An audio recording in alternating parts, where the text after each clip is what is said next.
Pravin Mohan é um explorador do mundo, escritor e pesquisador de mistérios antigos. Ele já participou de diversos programas de TV, incluindo Alienígenas do Passado no History Channel, na Rússia, na Tailândia e vários programas de TV indianos. Ele possui mais de 8 milhões de seguidores nas redes sociais, diversas plataformas.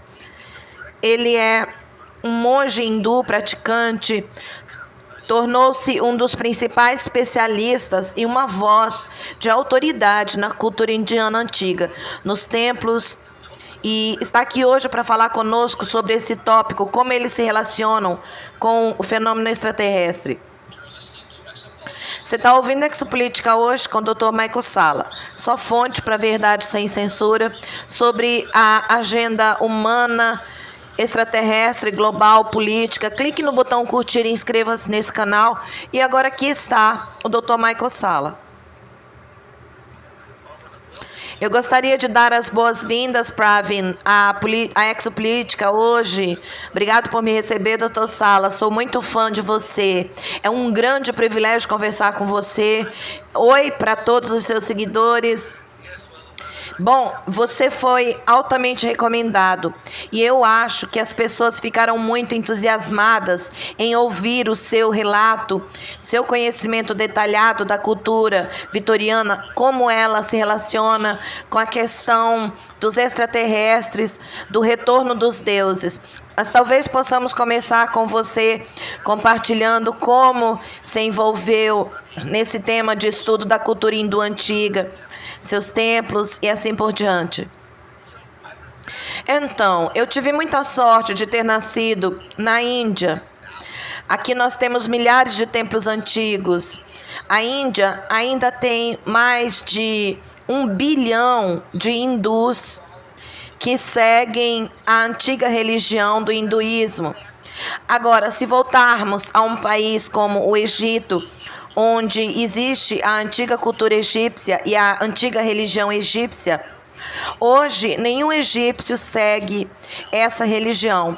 Ou se formos à Grécia, nós temos todos esses deuses, como Hércules, Thor. Esses deuses basicamente se tornaram super-heróis nos filmes da Marvel, porque ninguém na Grécia ainda os adora como deuses.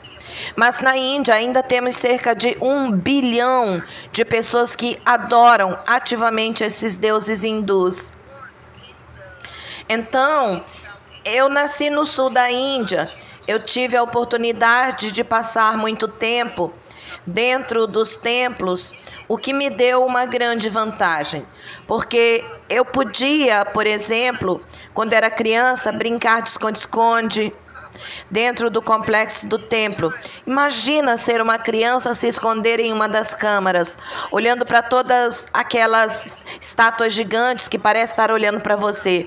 Isso me deu muito tempo para pensar sobre esses deuses antigos. Basicamente, esse foi o ponto de partida do meu interesse pelo hinduísmo antigo, pelos textos, pelas esculturas, pelos detalhes ali presentes. Isso me fez pensar o que levou os construtores da antiguidade a criarem milhares de templos por toda a Índia. E cada templo teria milhares dessas estátuas e esculturas com tantas variedades de divindades. Então, essa foi a faísca que literalmente deu início a tudo. Você gostaria de explicar como os hindus adoram esses diferentes deuses? Eu acho que muitas pessoas conhecem 3 principais deuses indianos: Vishnu, Shiva e Brahma. Obrigado. Sim, esses 3. E depois você tem todo um panteão de outros deuses. Então as pessoas adoram toda essa coleção de deuses? Ou são realmente os 3, Shiva, Vishnu e Brahma? Nós adoramos muitos deuses diferentes. Não são apenas 3 deuses que adoramos. Adoramos muitos deuses diferentes. Os 3 que você mencionou, Shiva, o destruidor, Vishnu, o preservador, e Brahma, o criador, são os 3 deuses principais. Brahma raramente é adorado. na Índia? Eu acho que é porque uma vez que ele te cria, você não precisa mais dele. Você não precisa mais adorar Brahma, porque ele já te criou, então você não precisa se preocupar com ele. Mas muitas pessoas adoram Vishnu, que é o preservador, que de certa forma te preserva, te protege. E muitas pessoas adoram Shiva, que é o destruidor. Então não pense nele apenas como um destruidor de humanos, ele também destrói o mal. Então, e nós temos centenas e centenas, talvez milhares de divindades que adoramos ativamente na Índia. Existe uma divindade para tudo, por exemplo, associada à educação. Então, todas as crianças, quando tinham que fazer provas ou exames, iam ao templo e prestavam culto à divindade da educação antes de irem para a escola. Existe uma divindade para o dinheiro e assim por diante. Então é assim que o hinduísmo realmente funciona. E isso é muito semelhante às religiões antigas. Por exemplo, você pode ver o mesmo padrão nos deuses gregos também. Então haverá um deus da medicina, da riqueza e assim por diante. Você pode ver o mesmo padrão nos deuses egípcios também. Bom, a religião antiga não era realmente monoteísta há 5.000 anos e assim por diante. Eles tinham um Deus designado para cada departamento, por assim dizer. Eu sei, tipo, na religião romana antiga, por exemplo, as pessoas tinham diferentes deuses em suas casas, adoravam esses deuses. O deus da riqueza, o deus da guerra, o deus do conhecimento, e oravam a esses deuses. Definitivamente, existe uma continuidade dessa prática ancestral na Índia. Então, eu acho que a pergunta que muitas pessoas provavelmente têm é: bom, esses deuses são reais? Estamos falando de algum tipo de entidade interdimensional? Vivendo em uma dimensão superior ou algo assim?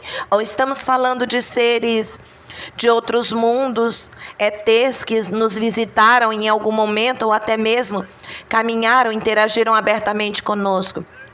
Essa é uma ótima pergunta. Então, existem 2 ou 3 maneiras de interpretar isso. Por exemplo, muitas pessoas hoje em dia, porque vivemos em uma sociedade globalizada e o monoteísmo é algo muito comum. E também temos muito ateísmo, então as pessoas tendem a pensar: não pode haver tantos deuses diferentes, os deuses deveriam ser um só. Assim, muitos hindus hoje interpretam esses deuses como meramente simbólicos. Esses deuses são apenas símbolos, sabe? Com um valor simbólico, em vez de seres reais de carne e osso. Mas se você ler os textos antigos, você vai ver que eles são muito claros ao afirmar que esses eram seres de carne e osso que realmente caminharam sobre a terra em tempos remotos. Portanto, você pode chamá-los de seres extraterrestres, e isso é mencionado repetidamente em textos indianos antigos. Por exemplo, Shiva vem de um planeta chamado Shiva Loka, Vishnu vem de outro planeta chamado Vishnu Loka. Portanto, se você ler os textos antigos, você vai ficar muito claro que eles eram seres extraterrestres ou entidades interdimensionais, mas eram reais. Eles não eram apenas seres simbólicos. Então é isso que podemos ver nos textos antigos. Bom, eu sei que quanto à questão de como esses deuses diferentes nos visitaram ou viajaram até nós, algumas fontes falam sobre eles viajarem em foguetes. Esse é provavelmente o melhor exemplo. Provavelmente os registros sumérios interpretados por pessoas como Zecharia Sitchin, onde, bom, se você olhar para os registros, eles descrevem como esses foguetes desceram. E também outra explicação são os portais espaço-temporais pelos quais eles simplesmente caminhavam. Seria o mesmo no caso dos antigos deuses hindus? Sim. Os textos indianos antigos falam muito sobre vimanas. O vimana é uma máquina voadora. Então, ainda hoje, a palavra sânscrita ou hindu, que é a língua dominante na Índia, eles chamam o avião de vimana. Portanto, esse nome ainda é usado para aviões. Mas os textos antigos falam muito sobre vimanas, e em especial sobre dois tipos específicos de vimanas. O primeiro tipo de vimana é uma espaçonave interestelar, basicamente um foguete ou uma espaçonave. Eles falam sobre como os deuses vêm de planetas muito distantes, descem à Terra para ajudar as pessoas, civilizá-las. Basicamente, eles falam sobre muitas coisas que há 100 anos pareciam ficção científica, mas eles falam muito sobre como fizeram viagens interestelares. Às vezes eles falam sobre viagens no tempo, como chegaram nesses vimanas e pousaram na Terra. Também falam sobre civilizar os seres humanos. Às vezes eles falam sobre criar ou terraformar o planeta, sabe? Para torná-lo habitável para a espécie humana. Eles também falam sobre esses portais que gostamos de chamar de Stargates. Hoje na Índia existe um lugar específico nas colinas sagradas de Turula, que é considerado um portal onde o Senhor Vishnu basicamente usou o portal para vir ao nosso planeta. No Sri Lanka existe outro lugar chamado Sakala Chakraya, e esse lugar, Stargate, parece um Stargate, dizem que tem milhares de anos e que os deuses usaram como portal para vir à Terra. Então, nos textos indianos antigos, onde eles descrevem os vimanas, as pessoas realmente falaram sobre o fato de que esses textos descrevem alguns dos sistemas de propulsão usados neles. Por exemplo, que o plasma de mercúrio é usado. Então, talvez você possa nos falar sobre quais textos abordam os sistemas de propulsão dos vimanas. Bom, existem textos antigos específicos, como o Ramayana, que menciona um tipo específico de vimana chamado Pushpaka Vimana. E essa é a melhor evidência de que eles usavam aeronaves na antiguidade, pois descrevem literalmente como utilizavam aeronaves para ir da Índia ao Sri Lanka e como viajavam entre esses dois países. Esse tipo de vimana é chamado de Pushpaka Vimana e era usado por um rei demônio chamado Ravena. Existem outros textos também. Um dos textos se chama Samarangana Sutra. Existe outro texto que aborda a engenharia dos vimanas e como o vórtice de Mercúrio foi utilizado nesse sistema de propulsão. Tem mais um texto, é um texto muito controverso, chama-se Vimanika Shastra e centra-se inteiramente nessas antigas máquinas voadoras. Fala sobre muitos tipos de vimanas, como Rokma Vimana, como Tripura Vimana. O texto aborda vários tipos de sistemas de propulsão, aborda qual deveria ser a envergadura das asas, explica como esses vimanas voam.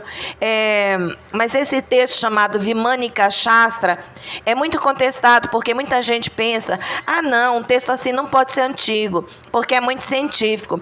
Deve ser uma farsa moderna, criada em 100 ou 20 anos. É assim que tentam desacreditar qualquer texto antigo.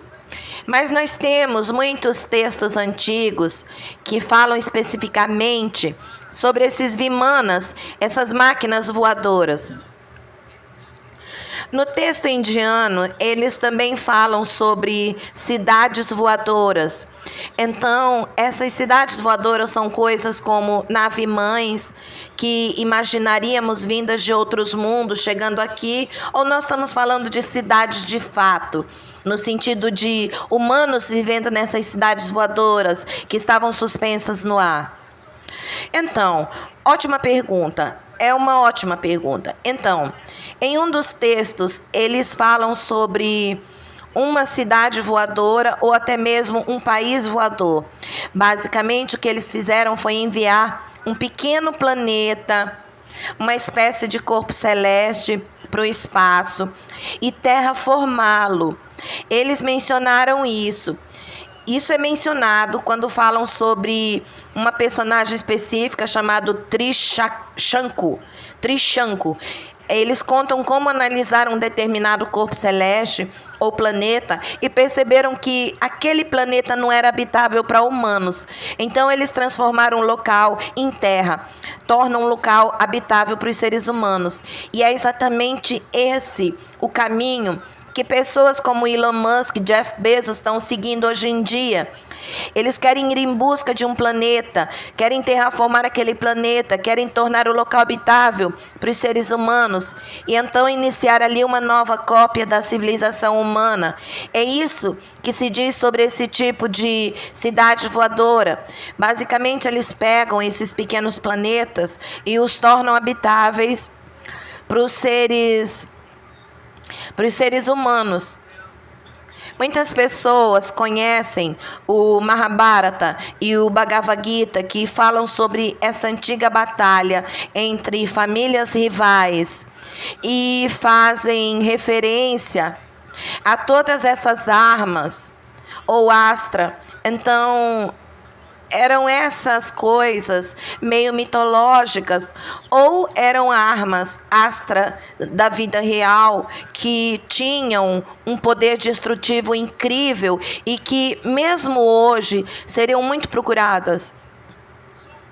Então, o texto antigo do Mahabharata é muito especial porque o evento principal do Mahabharata é uma grande guerra. E nós estamos falando de uma guerra que se assemelha à Segunda Guerra Mundial, ou até mesmo a uma situação semelhante à da Segunda Guerra, onde basicamente todo mundo estava lutando. Estamos falando de milhões e milhões de pessoas participando dessa guerra. E nessa guerra, o texto menciona alguns dos detalhes mais importantes sobre as armas que eles usaram. Há 100 anos, esses mísseis ou armas pareciam coisas de ficção científica.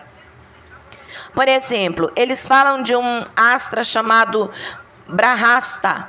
Esse é o astra dado pelo Senhor Brahma. Então, o que acontece é que quando esse astra é disparado contra uma cidade, ele destrói a cidade inteira. Há 100 anos antes de Hiroshima, as pessoas pensavam que isso era apenas ficção científica. Como é possível que deixam cair algo e isso destrua a cidade inteira? Mas quando os Estados Unidos lançaram as bombas em Hiroshima e Nagasaki, eles perceberam, talvez esteja falando de uma bomba avançada, sabe? Uma bomba como a bomba atômica ou a bomba de hidrogênio. E o texto descreve em detalhes como a bomba meio que destrói a cidade inteira. O texto fala sobre como todas as árvores estavam em chamas. Em alguns textos chega-se a dizer que as futuras gerações que crescerem perto da cidade terão todo tipo de doenças. Os animais sofrerão mutações. Esse tipo de detalhe nos faz questionar se isso foi apenas imaginação.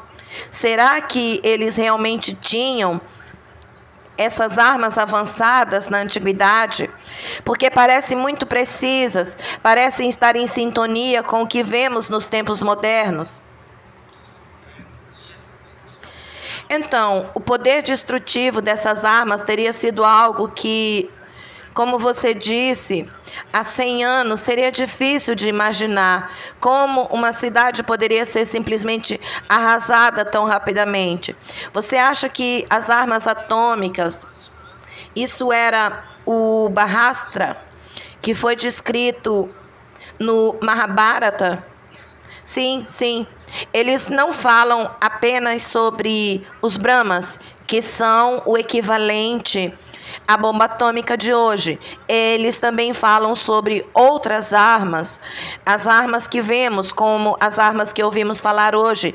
Por exemplo, na guerra entre Rússia e Ucrânia, falam muito sobre drones, falam sobre...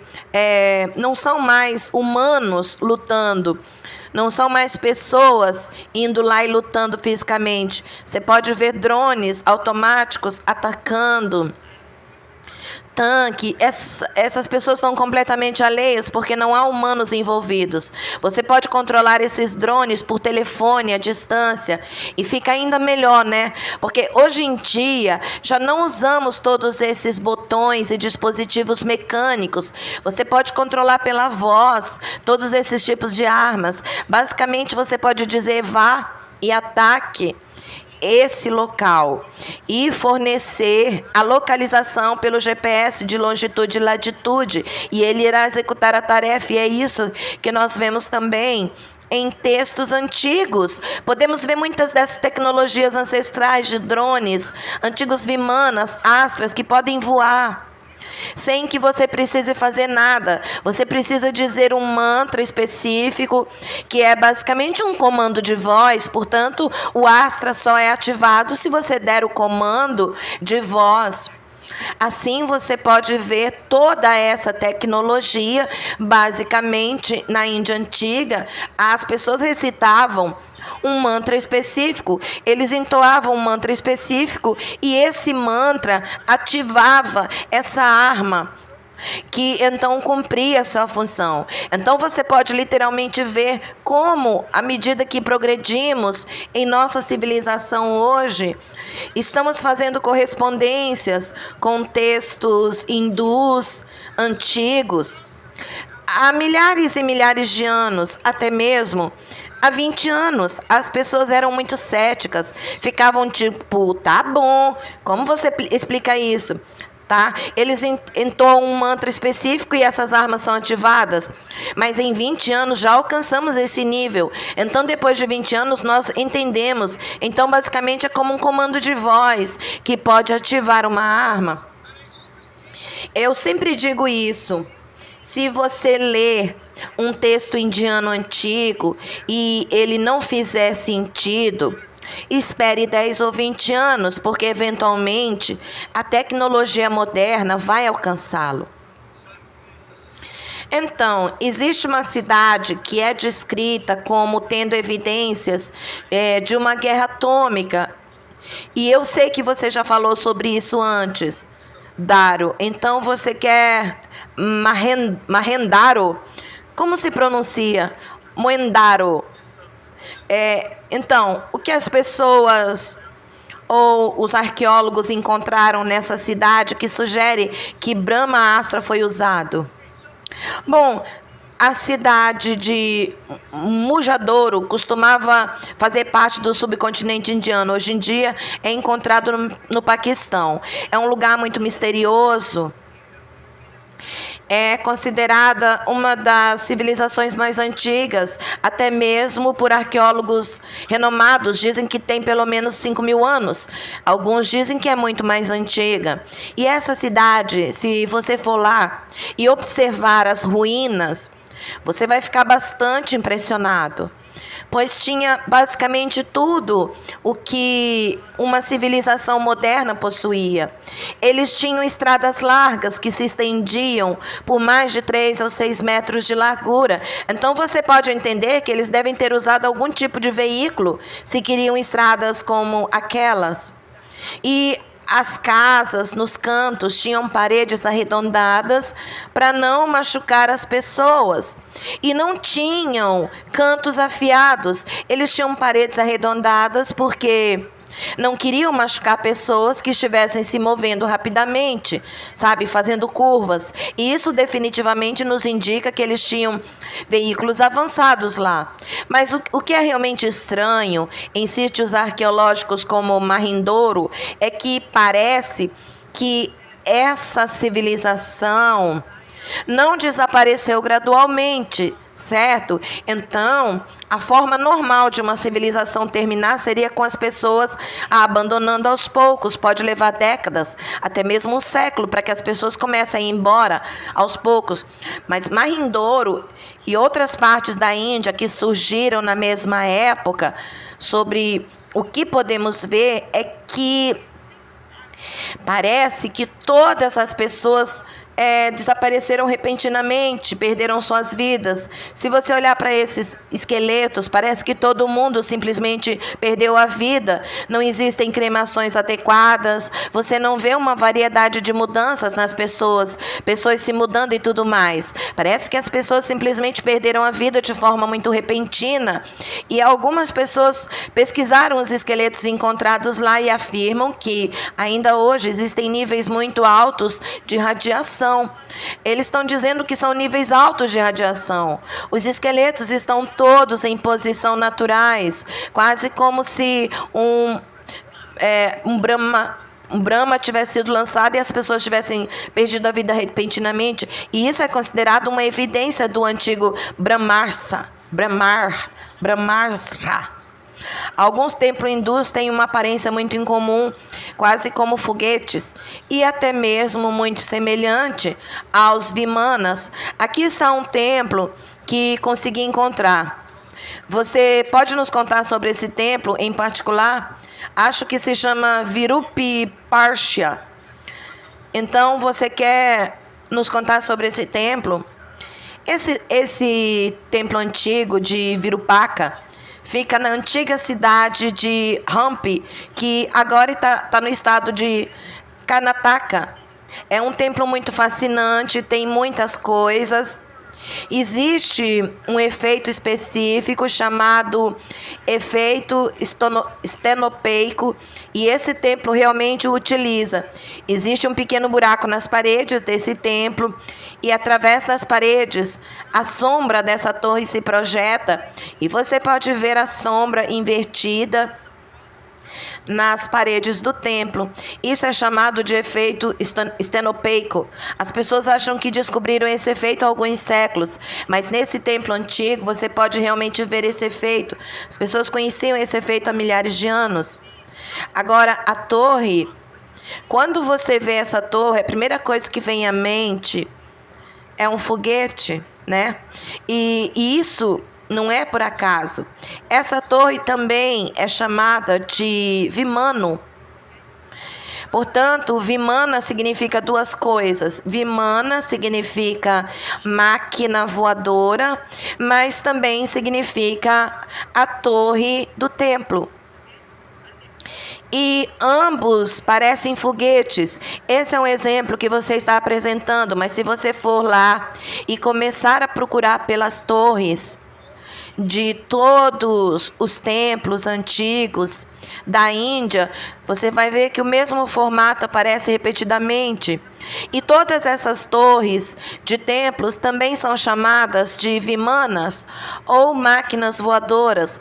Se você olhar com atenção, vai parecer um foguete de múltiplos estágios. Portanto, se você ampliar a imagem dessa torre do templo, você vai ver que não se trata de uma estrutura sólida. Portanto, essas torres do templo têm muitos andares. É possível ver as entradas das torres do templo. Do lado esquerdo, você verá literalmente as entradas para os andares nos cantos. Você pode ver todas essas entradas. Literalmente, existe uma escadaria dentro da torre do templo e você pode subir até o topo, porque ela é como um foguete de múltiplos estágios, multiflutuantes, e é por isso que a chamamos de Vimana. Todas essas torres de templos têm um formato aerodinâmico. Elas parecem máquinas voadoras. Essa é uma obra arquitetônica extraordinária. Mesmo hoje em dia, eu acho que seria muito difícil construir algo assim. Qual é a idade desse templo em particular? A história convencional diz apenas que tem cerca de 500 anos, mas se você for conversar com os moradores locais do templo, eles dirão que tem mais de 5.000 anos. Definitivamente, é uma obra arquitetônica muito impressionante. E aqui está outro templo. Acho que esse é o Kailas, outro templo. Sim, nos conte sobre ele. Isso é reconhecido até mesmo por arqueólogos renomados. Tem cerca de 1.300 anos, fica no sul da Índia, num lugar chamado Kubum. E se você for à Wikipedia, vai dizer que tem cerca de 1.300 anos. Mas esses templos, vocês dizem, foram criados numa época muito, muito antiga, na época da guerra de Mahabharata. Isso nos leva a 5.000 anos atrás. Bom, eu acho que as figuras aqui, as estatuetas no templo representam os diferentes deuses e entidades.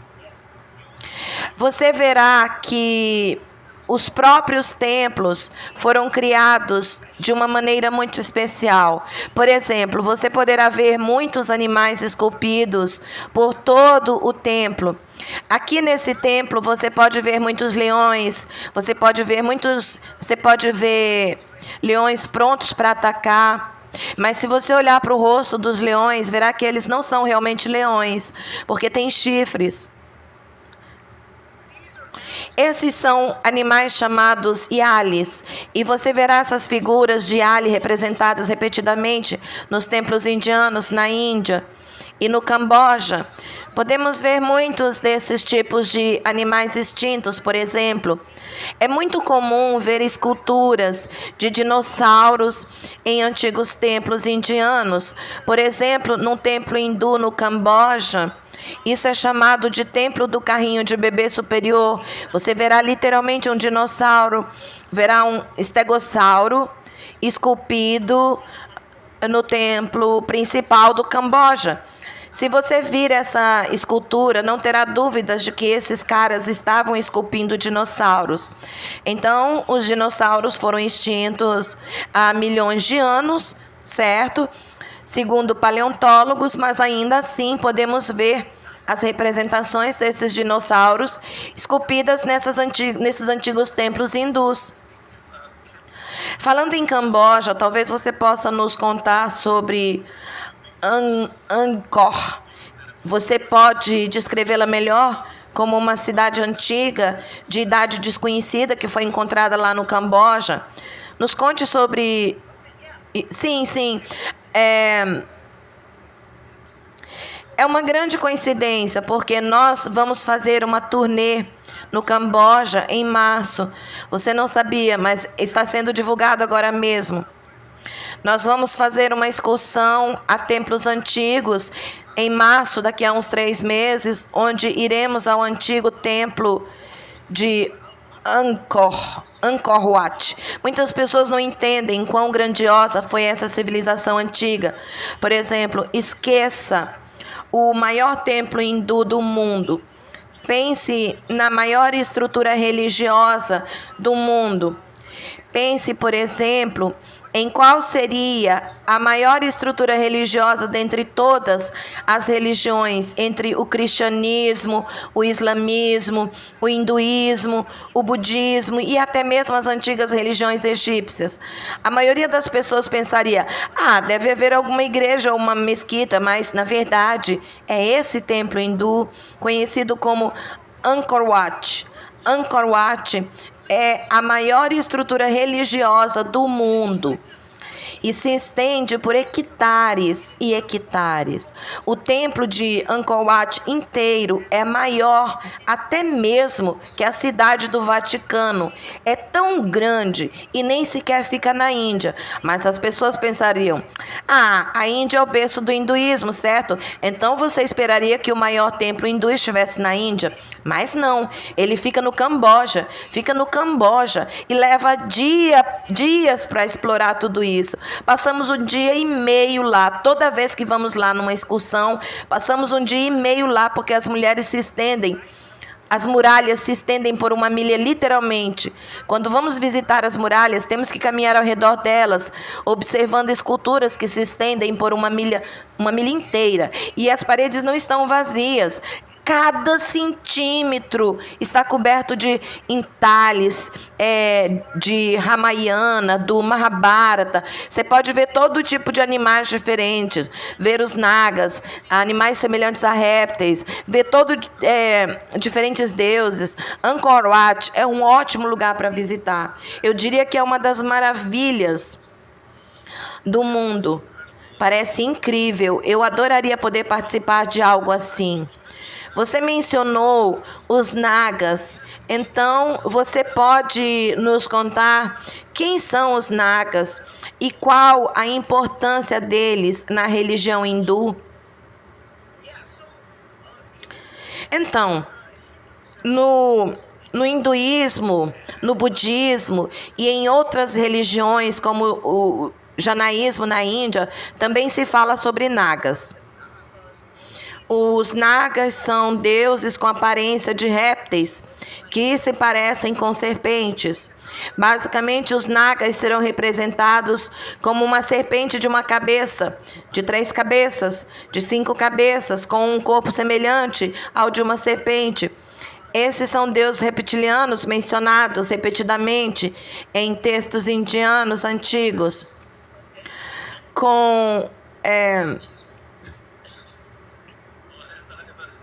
Eu tenho aqui uma representação de um naga, mas ele tem uma aparência muito humana.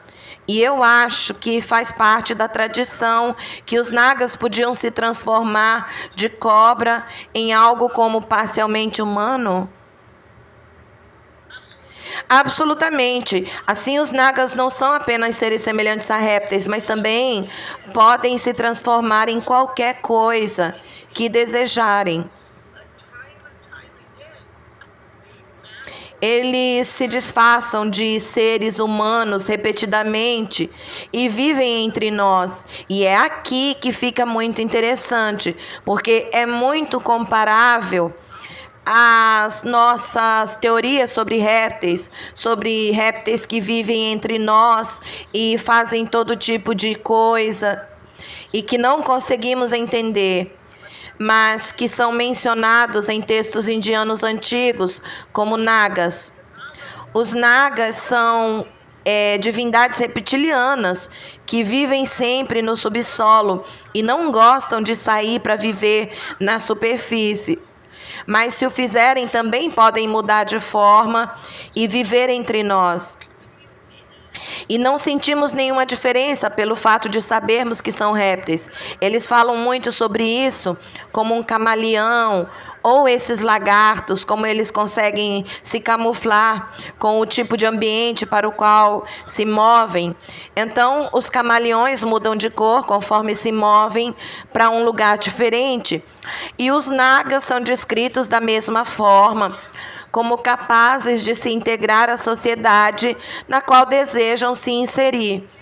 Por exemplo, se você ler o livro de história do Camboja, não a mitologia, essa é literalmente a história que nos ensinam nas escolas cambojanas. Eles dizem que um naga chegou ao Camboja, se misturou com os seres humanos que lá viviam e criou a civilização cambojana. É literalmente isso que se ensina nos livros de história do Camboja. Então, com os nagas, muitas pessoas, como você mencionou, vão associar essa capacidade de metamorfose a um grupo de seres descritos como reptilianos. Você sabe, muitas testemunhas hoje dizem que alguns desses reptilianos vivem entre nós, ou vivem na Terra, ou em áreas subterrâneas da Terra. E alguns reptilianos vêm de outros planetas, eles os chamam de reptilianos Draco. Alguns répteis são amigáveis. Bom, alguns querem ajudar a humanidade, enquanto outros querem nos escravizar. O mesmo acontece com os nagas. Você encontra uma variedade de atitudes e tipos? Sim, sim. Então, a antiga religião hindu, em particular, trata os deuses humanos, demônios, as divindades da mesma maneira. Assim, eles vêm com uma variedade de objetivos diferentes. Cada naga tem seus próprios objetivos. Alguns nagas são muito dominantes, eles tentam se apoderar de algo específico, são muito travessos, eles vêm e atacam seres humanos, eles se apoderam dos seres humanos, conquistam território, mudam de forma, fingem ser seres humanos, se misturam aos seres humanos que cometem atos terríveis, muito parecido com o que ouvimos e vivenciamos sobre os reptilianos hoje em dia. Isso é mencionado em textos antigos. Mas, novamente, esses nagas também eles vêm em todo um espectro, assim como os seres humanos também. Temos seres humanos que são maus, mas também temos muitos seres humanos bons. Os nagas também são descritos da mesma maneira. Os nagas também se apresentam numa variedade de espectros. Existem também nagas benevolentes, nagas que podem te ajudar. Os nagas são considerados deuses da fertilidade. Ainda hoje é possível ver mulheres que não têm filhos, mas que desejam tê-los, indo adorar esses nagas. Você pode ver os nagas retratados junto com todos os outros deuses também. Assim, os nagas se apresentam em todo um espectro. Existem nagas bons, nagas sombrios, existem nagas malignos, e os textos indianos antigos também nos ensinam como lidar com eles, como enfrentar essas forças obscuras, se você for afetado por eles, sabe? É uma variedade de outras coisas. O que eu acho interessante é que agora podemos ver que os nagas na Índia são os mesmos que os Nakash no Oriente Médio, em Israel, no Irã, e em todos esses lugares eles são chamados de Nakash. As mesmas divindades serpentes no Egito são chamados de Nehab. E, novamente, a divindade serpente é chamada de Napka, e com características semelhantes. Então, o que estamos vendo aqui é que até a linguística coincide. E deve ter havido esses deuses reptilianos que existiam entre nós. E os povos antigos ao redor do mundo sabiam disso. E a outra palavra para naga na Índia é sarpa. Assim, os nagas também são conhecidos como sarpa na Índia. Em lugares como Israel, Iraque, Irã, eles simplesmente chamam saraf, e em inglês, em outras línguas latinas, é chamado de serpente. Então, você pode ver serpente, saraf, serpa. Novamente, a correspondência linguística está lá. Podemos ver naga, nacos, nakal. Novamente, você pode ver a correspondência linguística. Isso confirma que os antigos construtores ao redor do mundo estavam, na verdade, falando da mesma raça reptiliana, que coexistiram com os seres humanos e que tinham diferentes objetivos. Eu queria te perguntar, Pravin, sobre os homens macaco descritos no Ramayana, em que o senhor Rama recruta Hanuman, o rei do povo macaco, e eles os ajudam a lutar contra uma espécie de demônio no Sri Lanka. Esses homens macaco, estamos falando de macacos de verdade ou falando de algo como o Yeti ou o pé grande, Sasquatch, como algumas pessoas disseram, seres humanoides muito grandes e poderosos?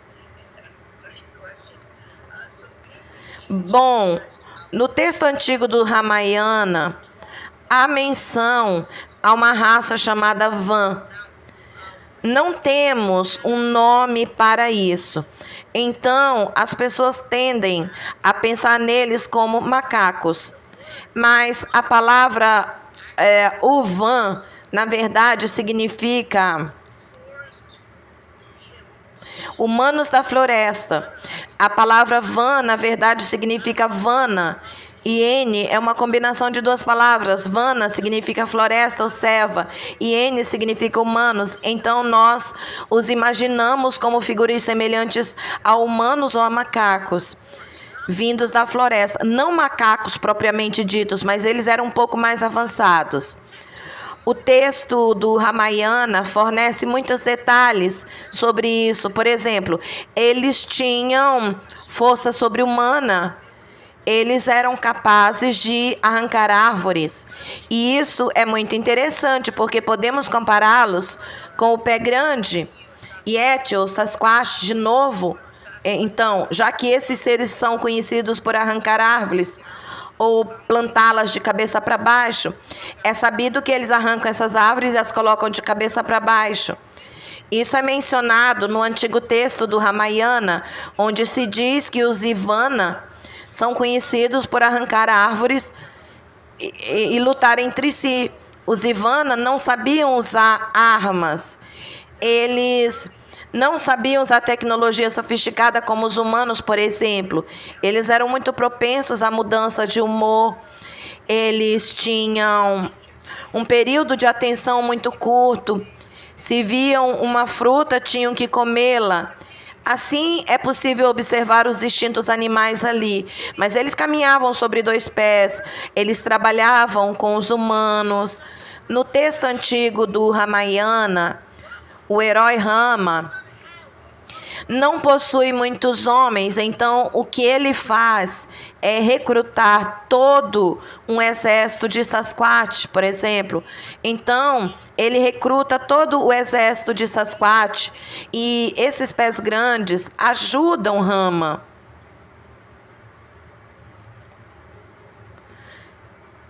Perdemos. Você simplesmente parou de falar. Você estava dizendo como o pé grande ajudou Rama. Havia um exército inteiro, o exército dos Vana, os macacos da floresta, que ajudou Rama a vencer a guerra. E o texto do Ramayana entra em detalhes sobre esses Vanuras, que não eram humanos, mas também não eram macacos, porque os mostra fazendo coisas muito semelhantes a dos humanos. Eles possuíam força sobre-humana, eles eram muito maiores que os humanos. A mais conhecida na Índia é a religião politeísta, onde adoramos tudo. Então, o deus macaco, ou melhor, o pé grande, Hanuman, é a divindade mais adorada em toda a Índia, na verdade, porque lá você pode vê-lo como uma figura muito musculosa, com um rosto de macaco, quase de chimpanzé, que parece muito musculoso. Ele é uma de nossas divindades favoritas. Esse é Hanuman, mas ele não é o rei dos Vanas. O rei dos Vanas era Wali e depois Shuga. E mais uma vez, o antigo texto do Ramayana fala em detalhes sobre essa gangue gigantesca. Esse exército gigantesco conta como eles tinham o seu próprio reino, como esses Vanas tinham o seu próprio reino, como eles administravam a floresta de Kishkinda. Eles estão falando de uma floresta específica chamada Kishkinda, e desses Vanas, dessas espécies semelhantes ao pé grande, que dominavam toda a floresta de Kishkinda. Hanuman não era o rei de Kishkinda, mas era o favorito do senhor Rama. Então Rama cria um laço instantâneo com Hanuman e Hanuman ajuda Rama de várias maneiras diferentes. É por isso que veneramos Hanuman. Eu sei que nos Estados Unidos muitas pessoas relataram ter encontrado Sasquatch, pé grande, e afirmam que o pé grande é frequentemente visto perto de OVNIs e que está ajudando a humanidade a se preparar para o contato com esses visitantes extraterrestres. Algo semelhante está acontecendo na Índia. As pessoas na Índia se encontram com os Vanas, conversam sobre isso. Existe um lugar específico, a região do Himalaia. Então, a cordilheira do Himalaia fica, na verdade, entre a Índia, perto da fronteira com o Tibete e a China. E é um lugar cheio de montanhas cobertas de neve. Está repleto de grandes e imponentes montanhas. O Monte Everest, o Monte Kailash, considerada a morada de Shiva, também está localizado nessa região, que também apresenta diversos relatos de avistamentos do Yeti. Nos Estados Unidos, pé grande, as pessoas costumam chamá-lo de pé grande, ou Sasquatch. Na região do Himalaia, eles são mais conhecidos como Yeti, ou às vezes abominável homem das neves. Mas é chamado de abominável homem das neves quando as pessoas dizem ter visto figuras de cerca de 3 metros de altura, completamente cobertas de neve peluda, andando com apenas 60 centímetros de altura. O nome original é Yeti, abominável homem das neves. Os avistamentos vêm dessa região do Himalaia. Eu acredito que foram exploradores britânicos de outros países europeus que primeiro documentaram a presença do Yeti na região do Himalaia. E mais uma vez, muitas pessoas afirmam ter visto esses vaneras ou Yetis nessa região do Himalaia. Muita gente vai lá na esperança de ver essa espécie, pé grande ou Sasquatch. Alguém já fez contato com o Yeti no Himalaia, em termos de dizer que eles se encontraram com as pessoas e que comunicaram informações para prepará-las para algumas grandes mudanças que estão por vir? Que temos algumas pessoas nos Estados Unidos que afirmam ter se encontrado com o pé grande e que o pé grande lhes transmitiu mensagens, informações sobre as mudanças que estão por vir. Algo parecido já aconteceu na Índia com o Yeti? Não que eu saiba. Não tenho conhecimento de que alguém tenha feito contato com esses Yetis e que tenha havido comunicação entre eles. Não tenho conhecimento de tal situação. O que ouvimos deles é que se avistarem o Yeti, ele simplesmente foge imediatamente. É impossível entrar em contato com ele, porque ele não quer entrar em contato com humanos. Foi isso que eu ouvi. Recebemos muitos pedidos. Eu recebo muitos e-mails sobre contatos com extraterrestres, por exemplo. Eu recebo e-mails dizendo: eu vejo extraterrestres e eles estão me seguindo, me perseguindo. Quando eu acordo, as janelas estão abertas e as coisas mudaram no meu quarto. Esse tipo de situação.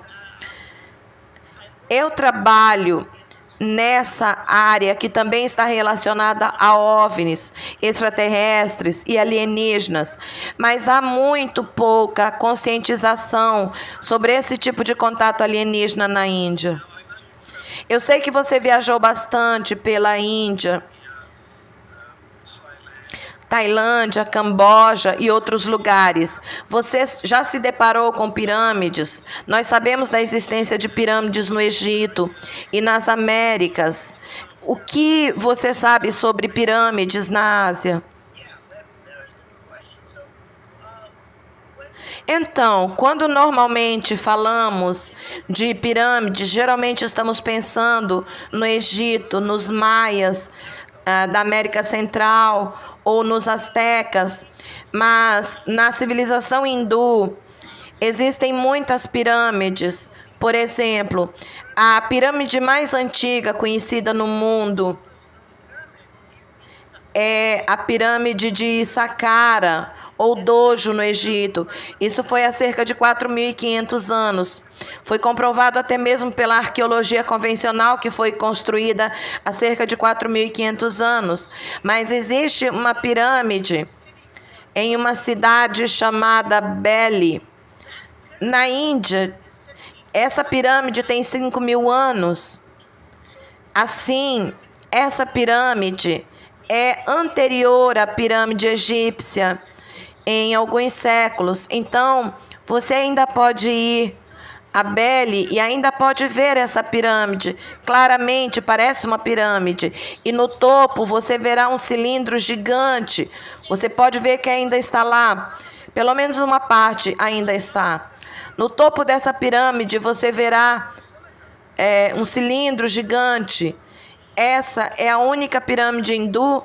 Agora, se você for ao Camboja, se você voltar ao Camboja, há uma pirâmide gigante nas selvas de Kuku. Essa é uma pirâmide gigante que tinha mais de 30 metros de altura. No topo dessa pirâmide, você verá hoje um buraco gigante. Você pode subir a pirâmide de Kuku, no Camboja. Mas lá em cima você verá um buraco enorme. Era uma vez um lingueta de cristal gigante, um cilindro de cristal gigante, colocado em cima do Kuku. Então, essa é outra língua encontrada na civilização hindu, fica no Camboja. Agora, muito perto do templo de Angkor Wat, no Camboja, existe outro templo chamado Pirâmide Baksh Shamron. Portanto, o nome dessa pirâmide é Baksh Shamron. E se você for a essa pirâmide, ficará impressionado, pois ela é uma réplica exata da pirâmide azul turquesa da Guatemala. Se você for a Guatemala, na América Central, poderá ver a pirâmide turquesa. É uma pirâmide muito interessante, mas é a mesma pirâmide, parece que eles têm o mesmo projeto e construíram uma no Camboja, que fica a milhares de quilômetros de distância.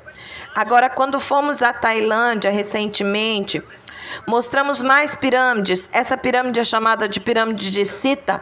Quando vamos à Indonésia, podemos ver pirâmides como a de Borobudur, que é uma pirâmide budista. Podemos ver outra pirâmide em um local chamado Chandisuco. Então, os antigos hindus realmente construíram muitas pirâmides, mas a maioria delas permanece desconhecida, porque o mundo ocidental não explorou essas pirâmides antigas. Em relação às pirâmides, já foi feita alguma pesquisa sobre as que foram encontradas na Índia e no Camboja?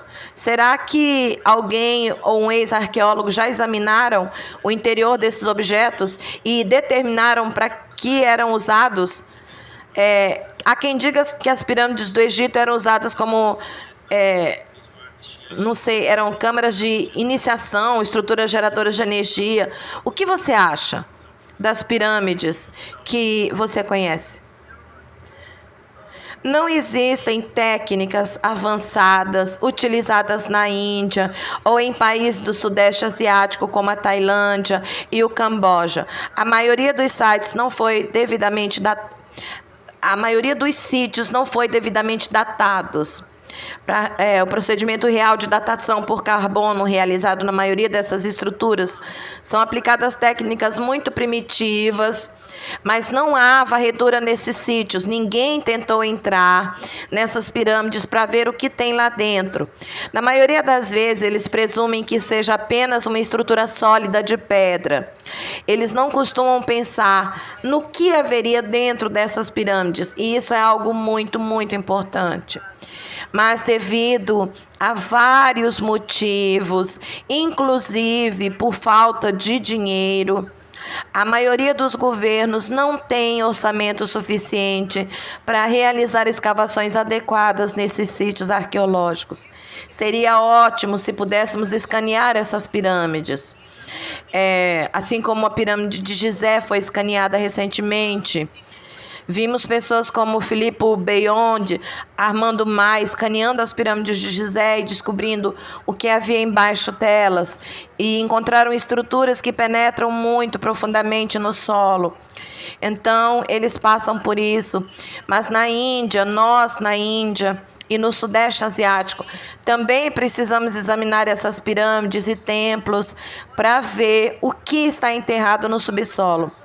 Então, até agora, eu sei que a Índia, o Camboja, a Tailândia, a Indonésia não estão se concentrando nessa área, tentando descobrir o que está contido nesses locais. Eu sei que existem pirâmides na China, na província de Shaanxi, perto da cidade de Shen, mas elas são muito misteriosas. O governo chinês impede o acesso das pessoas a esses locais e finge que são apenas depósitos de alguma coisa. Sabe alguma coisa sobre as pirâmides da China? Acabei de ouvir falar disso nas notícias. Na maioria das vezes, a minha especialidade é basicamente exploração em campo, como tudo que mencionei hoje, todas essas pirâmides, o templo de Angkor Wat, a pirâmide do Camboja, na Indonésia. Eu explorei pessoalmente vários locais. Eu estive lá pessoalmente. Nós passamos pelo menos alguns dias lá. Vamos até lá e examinamos esses lugares fisicamente. Se ouvir falar da pirâmide chinesa nos noticiários, então eu não sei muito sobre isso. Os chineses são muito relutantes em compartilhar informações sobre as pirâmides, mas eu acho que definitivamente existem algumas tecnologias antigas enterradas lá. Eu quero compartilhar isso. No meu campo, a exopolítica, as pessoas estão realmente focadas na história antiga, mas também no que está por vir. E as pessoas estão realmente interessadas nas grandes mudanças que estão chegando. E uma dessas mudanças está associada à ideia do retorno dos deuses. Na Índia, você tem a tradição de Kalki. Então, você quer nos contar sobre Kalki e o retorno dos deuses? Então, podemos ver o mesmo conceito em quase todas as religiões. Tenho certeza que você sabe sobre a segunda vinda de Cristo. No budismo, isso se chama Maitreya. Dizem que o próprio Buda disse: "Eu voltarei como Maitreya para salvar o mundo." No hinduísmo, isso é chamado de Kalki. Essa é a forma particular do Deus Vishnu, conhecida como Kalki. Então, Kalki virá em um cavalo voador com uma espada flamejante. Então, você provavelmente consegue imaginar o que poderia ser. Então, Kalki virá em um momento em que todo o planeta estiver completamente deteriorado, onde as pessoas não conseguem distinguir entre o certo e o errado, e o planeta se torna muito corrupto. Eles destruíram a natureza. Então, Kalki chega em um cavalo voador, que é basicamente a forma antiga de nos dizer que ele provavelmente chega numa nave. E depois falam de uma espada flamejante, que é uma espécie de sabre de luz, uma arma a laser. Kalki diz: então vocês têm que basicamente se tornarem bons seres humanos, e então eu os protegerei. Então, essa é a história de Kalki. É muito interessante. Assim, na cultura hindu, as pessoas estão preparadas para o retorno de Kalki em algum tipo de nave espacial e ele seria aceito como uma reencarnação de Vishnu, adorado e, claro, as pessoas ouviriam tudo o que ele tivesse a dizer. Então, isso é muito interessante, porque parece ser um padrão semelhante em outros países. Isso é algo com que devemos nos preocupar. Algumas pessoas se preocupam com isso, eles dizem, bem, sabe, por que iríamos querer o retorno desses deuses? Esses deuses antigos que possuem todas essas habilidades e tecnologias incríveis.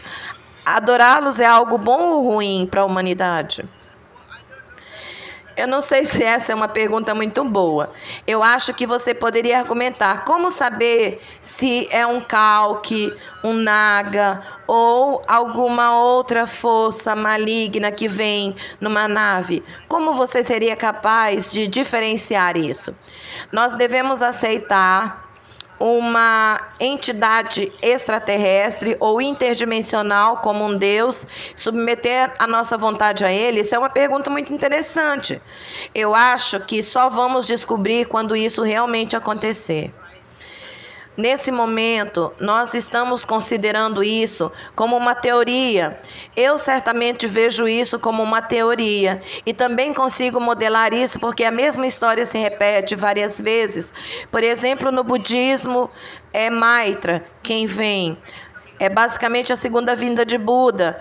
Então, Buda aparece como Maitreya e salva o mundo. E você pode ver a segunda vinda de Jesus também. Então, novamente, Jesus deve voltar em uma determinada forma.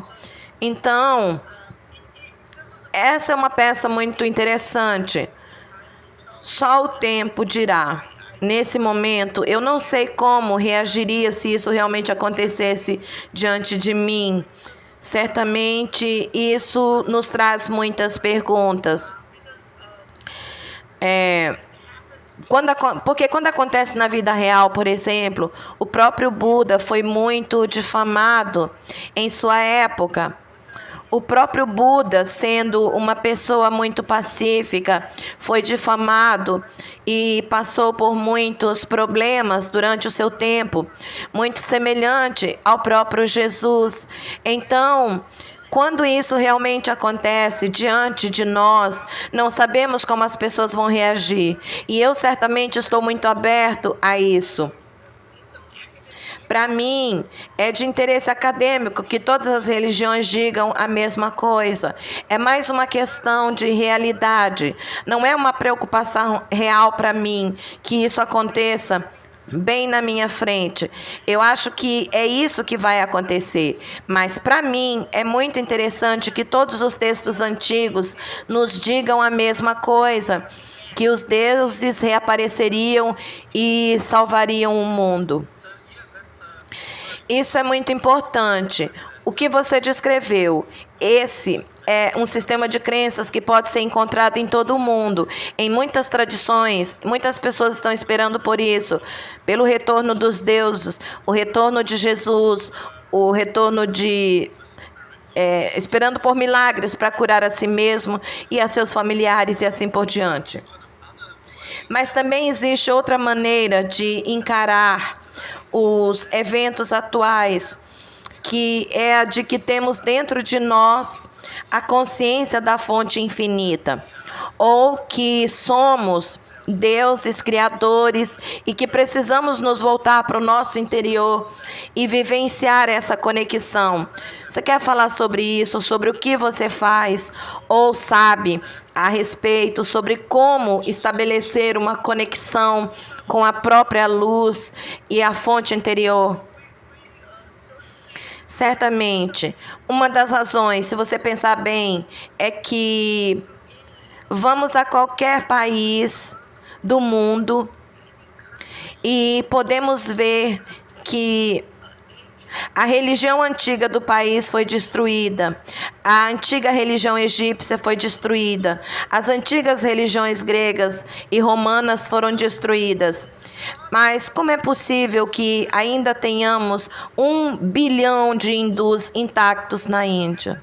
E isso confundiu todos os historiadores e arqueólogos, porque o hinduísmo é uma Religião muito descentralizada, portanto você pode ser ateu e ainda ser aceito como hindu. Você pode ser espiritualista e ainda ser aceito como hindu. Você pode criar seus próprios conceitos, você pode praticar sua própria meditação. Assim, o hinduísmo aceita tudo como um todo. Trata-se mais de aceitar pessoas de todas as origens e estilos de vida. Não acreditamos apenas em divindades externas. Não é que nós não acreditemos apenas que existam deuses externos. Existem muitos deuses diferentes e tudo mais. Textos hindus antigos também falam sobre consciência.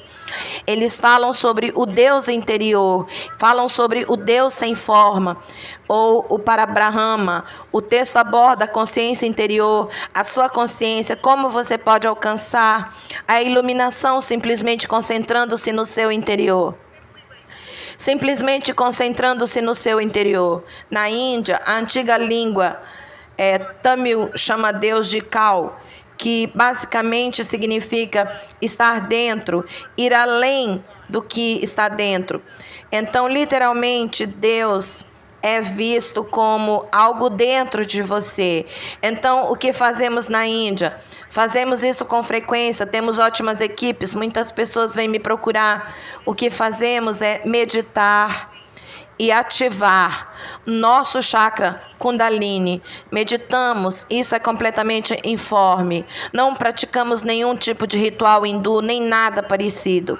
É uma meditação não denominacional, que supostamente ativa a nossa energia interna. Então, à medida que continuamos a meditar, acreditamos que podemos alcançar a iluminação. Um estado em que todos somos felizes e vivemos em paz juntos. Então, é nisso que acreditamos. Fazemos isso como grupo. Muitas pessoas vêm até mim, então nos envolvemos em meditação, em grupo. E quando meditamos, ativamos os chakras Kundalini em nossa coluna vertebral. E então atingimos um certo estado de paz e acreditamos que podemos nos elevar a um estado permanente de iluminação, onde somos muito pacíficos, carinhosos e não fazemos mal a ninguém. Sabe, com a ideia do retorno dos deuses, as pessoas pensam que eles retornam em naves espaciais ou através de portais interdimensionais e que são seres incrivelmente avançados, que podem nos ajudar ou resolver nossos problemas.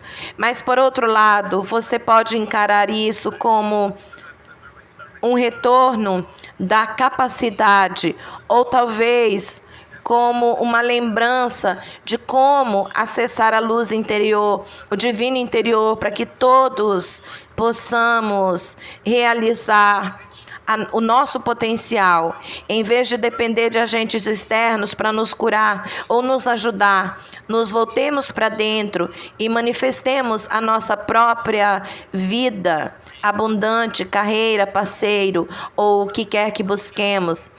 Então, será que essa é outra maneira, uma maneira melhor de encarar o retorno dos deuses como uma espécie de retorno da consciência superior, retorno da consciência da unidade, da consciência crística?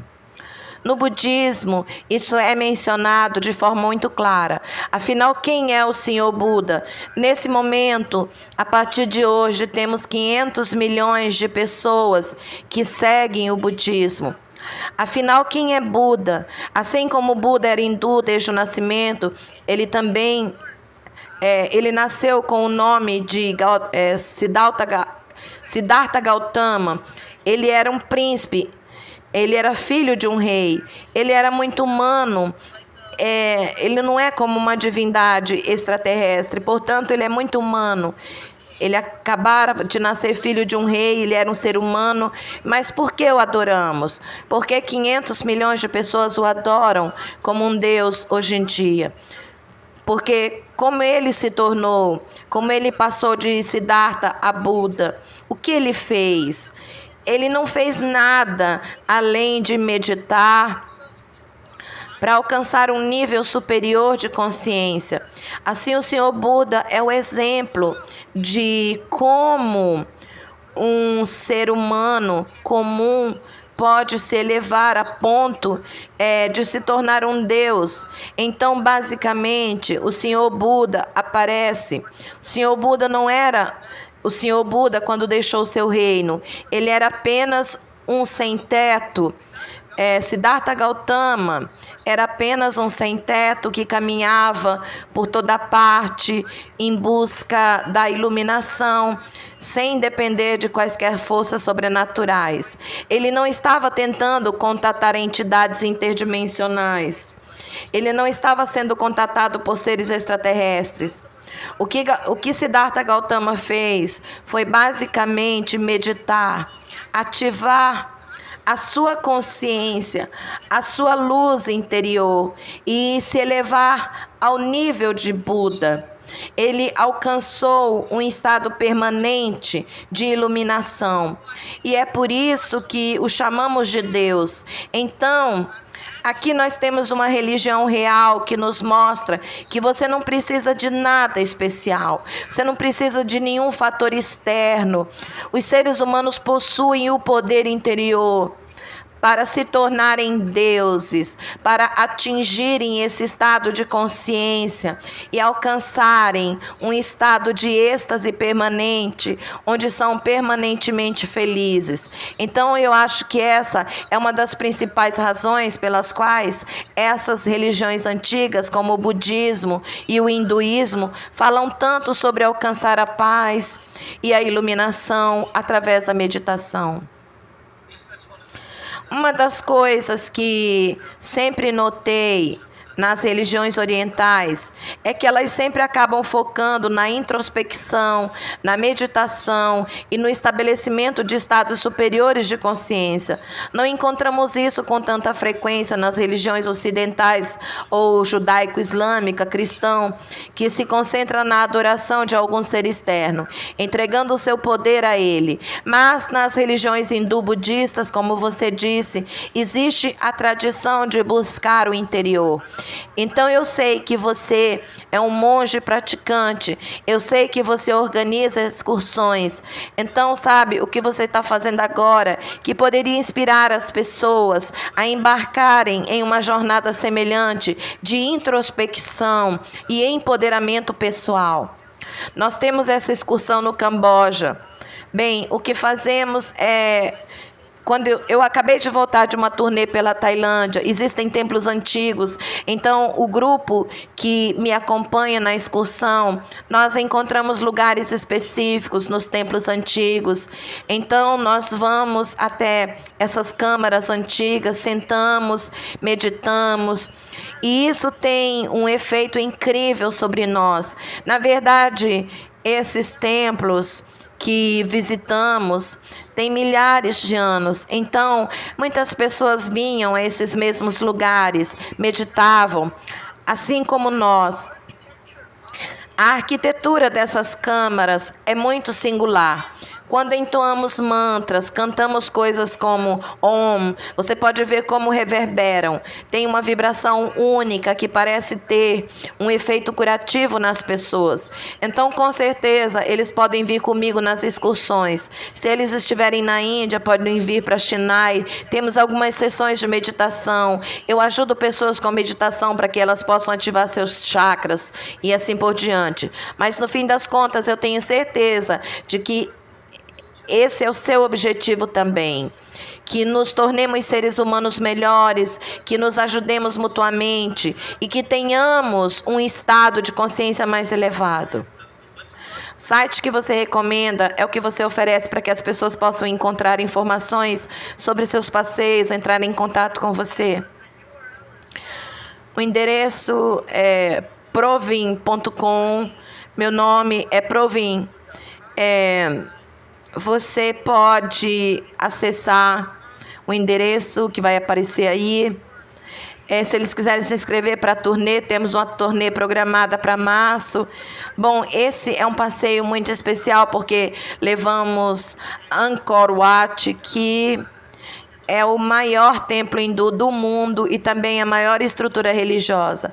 Nós os levamos a todas as pirâmides do Camboja, sobre as quais conversamos, mostramos a eles a escultura de dinossauro, levamos aos subaquáticos do Camboja, onde há um rio que corre, e dentro desse rio você pode ir e ver lingas esculpidas debaixo d'água. Você poderá ver todos esses detalhes, todas essas coisas, se vier à excursão do Camboja. Eu espero que as pessoas aproveitem a sua experiência, os passeios que você...